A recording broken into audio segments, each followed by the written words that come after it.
اعوذ باللہ من الشیطان الرجیم بسم اللہ الرحمن الرحیم فاصبر علی ما یقولون۔ یہ آیات جو اب آ رہی ہیں ان کی بڑی مشابہت ہے سورہ ہجر کی آخری جو 15 آیات تھی ان کے ساتھ۔ فاصبر علی ما یقولون، تو اے نبی جو کچھ یہ کہہ رہے ہیں اس پر آپ صبر کیجئے۔ وسبح بحمد ربک قبل طلوع الشمس، اور اپنے رب کی حمد کے ساتھ اس کی تسبیح بیان کیجئے سورج کے طلوع ہونے سے قبل بھی۔ یہ نماز فجر کی ہو گئی۔ وقبل غروبها، اور سورج کے غروب ہونے سے پہلے، یہ عصر کی نماز ہے۔ ومن آناء اللیل فسبح، اور یہ کہ رات کے حصوں میں، کچھ گھڑیوں میں رات کے، اس میں بھی آپ اللہ کی تسبیح کیجئے۔ یہ مغرب اور عشاء ہو گئی۔ وہ اطراف النہار، اور نہار کے دونوں سروں پر یا دونوں اطراف میں، یہ ہے سورج کے ڈھلنے کے ادھر ظہر ہے۔ اور ایک اور نماز بھی ہے جس کو صلاۃ الضحیٰ کہتے ہیں، یا جس کو چاشت کی نماز کہتے ہیں، لیکن وہ فرض نہیں ہے۔ جتنی یہ نصف النہار سے ڈھل کر یعنی شام کی طرف جتنی دور پہ ہے فاصلے پر ظہر، اتنی ہی نصف النہار سے قبل وہ چاشت کی نماز ہے، لیکن یہ کہ وہ فرض نہیں ہے۔ نمازیں اصل میں 8 ہیں، 3 نمازوں کو فرض نہیں رکھا گیا، 5 کو فرض کیا گیا۔ نمازیں 8 ہیں اور وہ بڑی ایونلی ڈسٹریبیوٹڈ ہیں۔ یوں سمجھیے کہ ہر گھڑی میں تقریباً 3 گھنٹے کے وقفے سے ایک نماز ہے، لیکن اللہ تعالیٰ کی حکمت یہ ہوئی کہ ان میں سے 3 نمازوں کو اس نے اس طریقے سے نفلی کر دیا ہے تاکہ ایک وقفہ مل جائے طویل، ظہر یعنی فجر سے ظہر تک، کہ اس میں پھر کوئی بریک نہ ہو، اور جو لوگ اپنی معاش کی جد و جہد کے اندر لگے رہتے ہیں وہ اپنی معاش کی جد و جہد کو ان انٹرپٹڈ جو ہے پرسو کر سکیں۔ لعلک ترضی، اگر تم یہ کرو گے تو تم خود راضی ہو جاؤ گے، اللہ تعالیٰ تمہیں راضی کر دے گا۔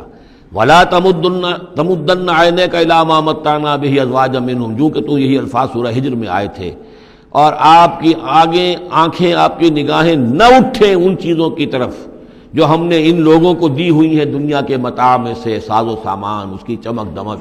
اے نبی آپ کی نگاہ بھی ادھر نہ اٹھے، مبادا کسی کو گمان ہو کہ محمد کی نگاہوں میں بھی انہی چیزوں کی وقت ہے اور قدر ہے۔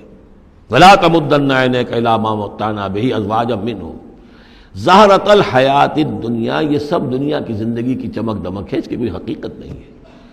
آپ تو حقیقت کے آشنا ہیں، آپ کو معلوم ہونا چاہیے کہ یہ سب نے، جیسا کہ ہم سورہ کہف میں پڑھ آئے ہیں، جعلنا ما علی الارض زینۃ لہا لنبلوہم ایہم احسن عملا، یہ ساری چمک دمک ہم نے زمین پر اس لیے بنا دی ہے تاکہ ہم آزمائے لوگوں کو کون ہے اچھے عمل کرنے والے۔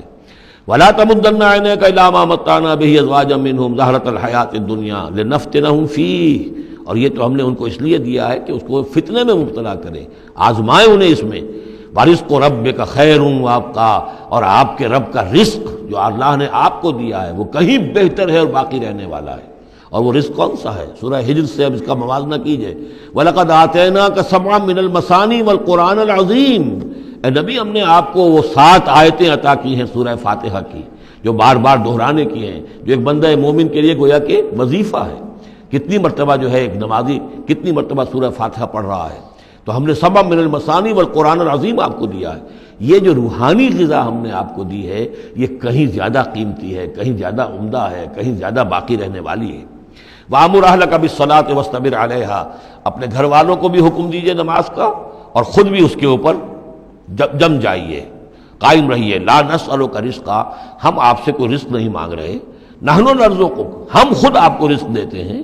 والعاقبۃ للتقوی، اور عاقبت جو ہے اصل میں بہتر ہے انہی کے لیے کہ جو پرہیزگاری کی روش اختیار کریں۔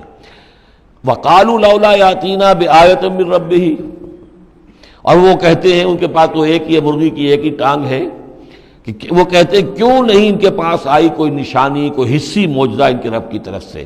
اولم تاتہم بینۃ ما فی الصحف الاولی، کیا ان کے پاس آ نہیں چکی ہے وہ روشن نشانیاں کہ جو پچھلی صحیفوں میں تھیں؟ پچھلے صحیفوں کی تعلیمات بھی اس قرآن میں آ گئیں، پچھلی صحیفوں کے اندر جو پیشن گوئیاں تھیں ان کا مصداق بن کر یہ قرآن آ گیا، تو کیا یہ نشانی ان کے لیے کافی نہیں ہے؟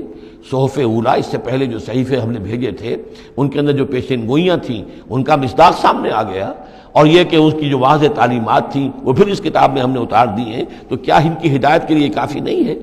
وَلَوْ أَنَّا أَهْلَكْنَاهُمْ بِعَذَابٍ مِّن قَبْلِهِ، اور اگر ہم نے اس قرآن کو نازل کرنے سے پہلے ہی ان پر کوئی عذاب بھیج دیا ہوتا، لَقَالُوا، تو یہ لازماً کہتے، رَبَّنَا لَوْلَا أَرْسَلْتَ إِلَيْنَا رَسُولًا، پروردگار تو نے ہماری طرف رسول کیوں نہیں بھیجا؟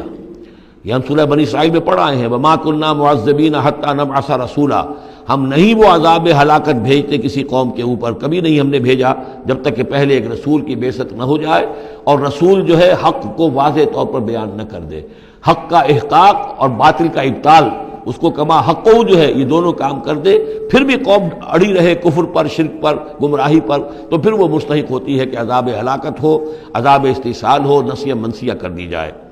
اور اگر ہم نے ان پر بھیج دیا ہوتا عذاب، ہلاک کر دیتے ہم ان کو عذاب کے ذریعے سے اس کتاب کے نازل ہونے سے قبل، لقالو، تو یہ کہتے ربنا لولا ارسلت الینا رسولا، پروردگار تو نے ہماری طرف رسول کیوں نہ مبعوث فرمایا، فنتبع آیاتک، تو ہم تو تیری آیات کی پیروی کرتے، من قبل ان نذل ونخزى، اس سے پہلے کہ ہمیں یہ رسوائی اور یہ ذلت جو ہے اس کا سامنا ہوتا۔ قل کل متربصون، کہہ دیجئے ہر ایک انتظار میں ہے، راہ دیکھ رہا ہے، فتربصوا، تو تم بھی انتظار کرو، فستعلمون، تو ان قریب تمہیں معلوم ہو جائے گا، من اصحاب الصراط السوی، کون ہے وہ کہ جو سیدھی راہ پر چلنے والے ہیں، ومن اہتدی، کون ہے وہ کہ جو ہدایت یافتہ ہے۔ صدق اللہ العظیم۔